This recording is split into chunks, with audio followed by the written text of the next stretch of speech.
Let's bring in our panel on this now, and let's go live to John Thomas, Republican strategist, and Tamir Booker, Democratic strategist. Very good to see the both of you.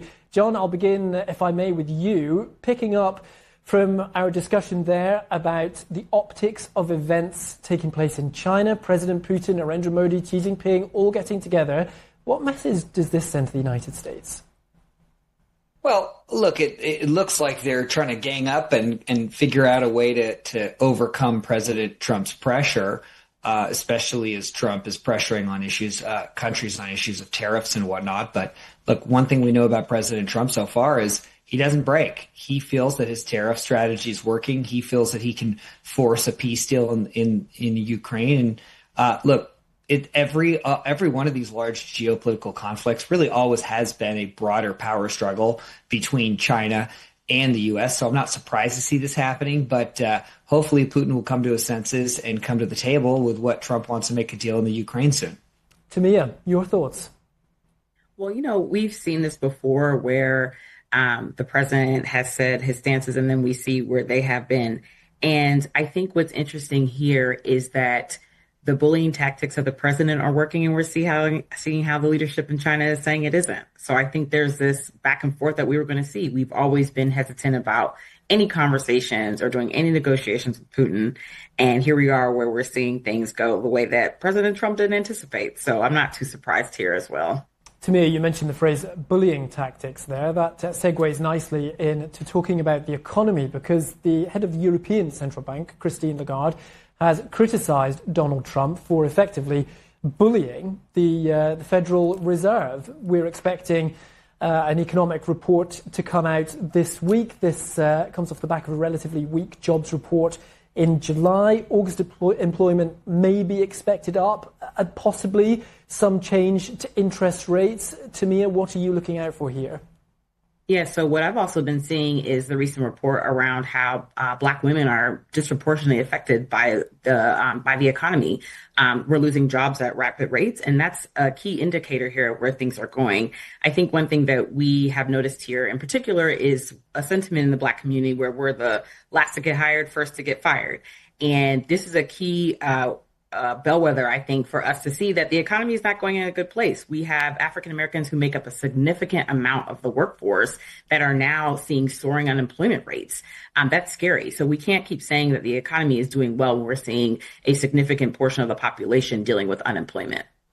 John, how do you respond to that? Because that's not in line with what the White House would say. It would say it's working hard for the American people. But the statistics are pretty plain here to see in this report from the Wall Street Journal that Black women are worst affected when there are these downturns. It does appear that one of the byproducts of President Trump's gutting of the federal bureaucratic workforce has been that it seems to have a disproportionate effect on African Americans.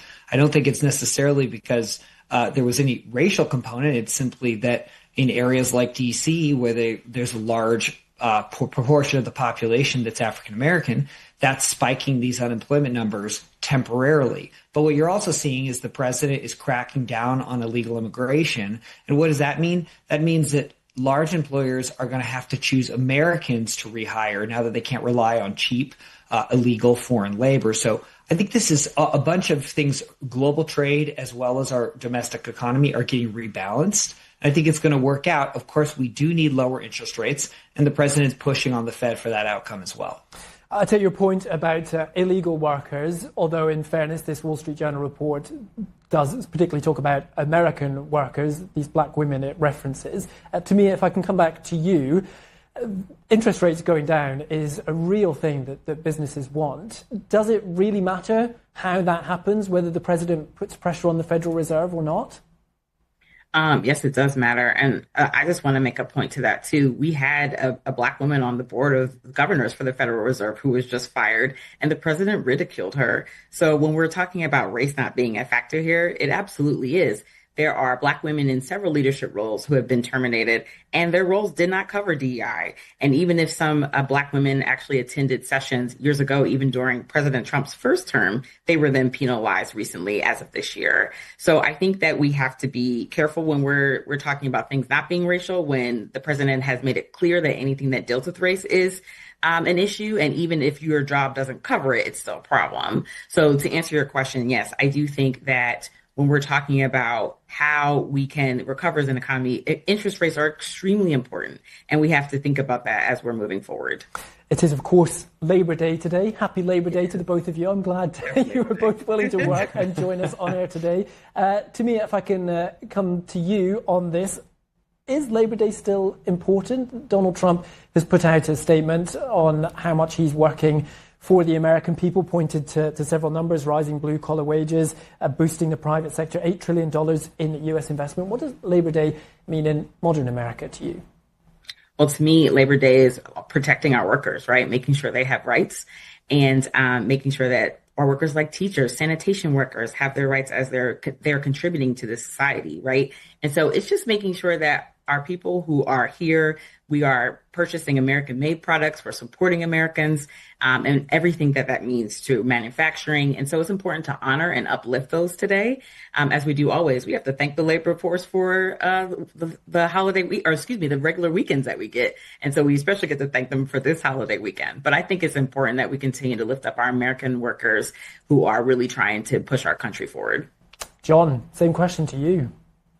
Well, besides the fact that we're laboring today, I actually think it's a great opportunity to take a pause and celebrate what one of the things that makes America is such an exceptional place is, in fact, our labor force. That we work tremendously hard and smart, and we take risk, and we're entrepreneurs. Take a moment of pause, reflect on where we've been, where we're going, and then get right back at it Tuesday. One of the things in the White House statement about Labor Day was praising President Trump's historic trade deals with major U.S. partners. But John, a court the other day has kiboshed this. They've not been wiped out completely. It's going to the Supreme Court. But is this really something for the president to be proud of? Well, I think so far, we'll see if it sticks. Looks like it's got to go out of the way to Supreme Court, and they'll be the final decider. And if not, the president already has contingency plans that you can see that he's shifting a lot of these tariff actions under Section 232, which would fall actually more within his authority, clearly within his authority under national security guidelines. But look, President Trump is reordering global trade. He has cut strategic deals with multiple countries that are just manifestly better for the U.S. than they were before the tariffs. But we still have a bit of a road to go in this long tariff fight, whether or not tariffs remain as is, or if the court ends up overturning them and they end up under a national security angle. One thing is clear, and I can tell you from our firm, we represent large international and domestic corporations. They are onshoring in America, quite frankly, because they're afraid of the tariffs, and they wouldn't be doing that if tariffs didn't exist. Tamia, your thoughts?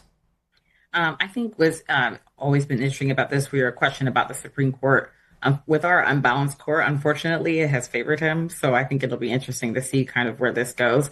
But even before, when we talked about this, I was on here a couple of weeks ago. I think what's frustrating for those is that we're not seeing, we have yet to see how the tariffs are going to impact us. So whether our fellow Europeans or others around the world who are working on this with him, they may not feel great about this, but I think what's interesting and will be interesting to see is how this impacts our economy in the long run.